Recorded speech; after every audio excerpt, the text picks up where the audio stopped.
Well, here we are, the final frontier. A collection of all the hard work that this entire class has partaken in. And hell, what a ride it has been. Through mechanical mishaps, fluff lines, and a clashing of visions of what this assignment should look like, I'm happy to say, damn, this has turned out well.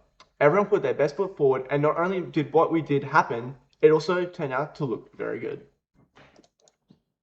But despite the collective efforts of the group, this assignment is ultimately about my personal journey, and that of my own group. And in my opinion, compared to the others, I think that we had the most to add to this segment. Compared to the other groups, maybe not the live performance group, I think we contributed the most to the application of the SPS Charter and cultural enlightenment. Our segment, The Turd Talk, was decided upon pretty easily in comparison to our other experiments throughout the year. Will it be that not only did that experiment reflect the Charter the best and represented the Illawarra and Wollongong cultural output the most, but it was also the most unique in comparison to our other individual pieces. And it was also our most well executed, which was a sentiment that the other groups shared with us.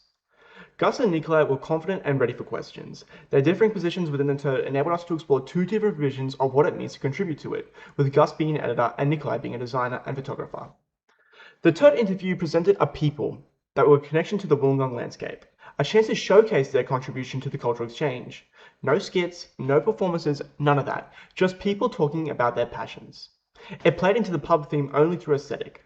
Not only that, but with the pub/social theme of the assignment, I believe this piece would have worked the best in comparison to our prior movie review segment or our game show. Like, who watches movies in a pub?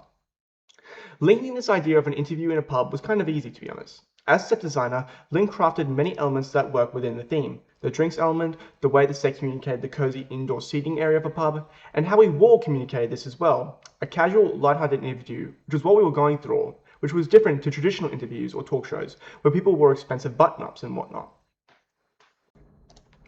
In terms of my contribution to the assignment, I was placed on being the interviewee yet again, and contributing to the script writing. The first experiment was merely a think piece for what we could develop further on the day of the live stream. So in our first rehearsal day, I need to be on the lookout for how my titles responded to the questions, and what I could do to ensure a more fluid interview. With our first rehearsal, it was obvious that the interview went for way too long, and that would require either me cutting questions or elaborating with the turds to shorten their responses.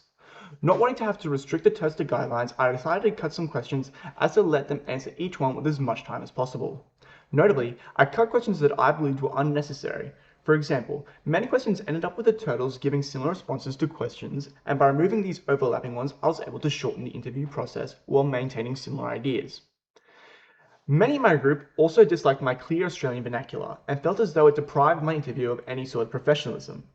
So unfortunately to me, quotes like "that's mad" and "oi, having a squiz of your newspaper" had to be toned down to maintain some form of clear language. There was some shaky communication throughout the process as well, especially since the beginning. The absence of some members in both week 8 and week 9 led to us entering the planning process in week 10 in a bit of a kerfuffle, with differing ideas and stances while other groups were set in stone on their vision for the assignment. So coming together to really align what we were going to do was important for ensuring our success. And I'm really happy to say all these problems were able to be addressed in the final product, and we were able to create something amazing.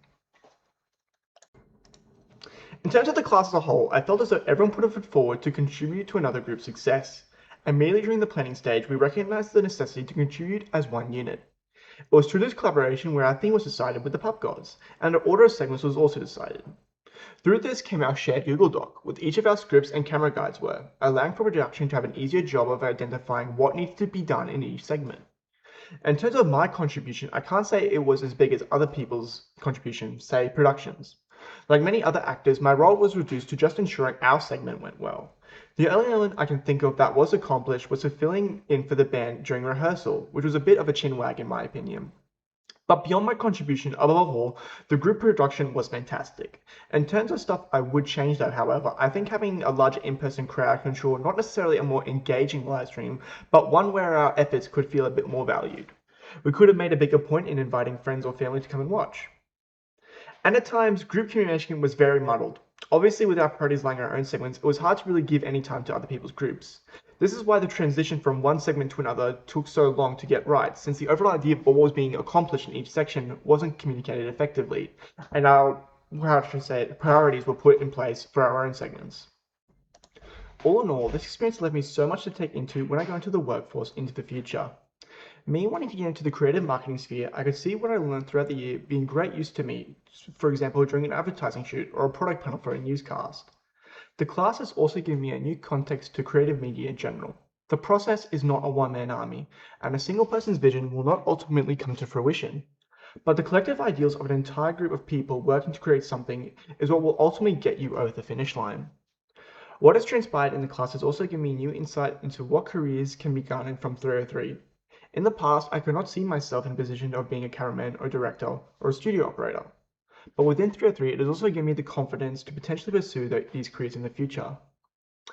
BCM 303 has given me a newfound appreciation for the people behind the media, the people behind the camera, the people in the studio, and every role that was partaken in the final segment.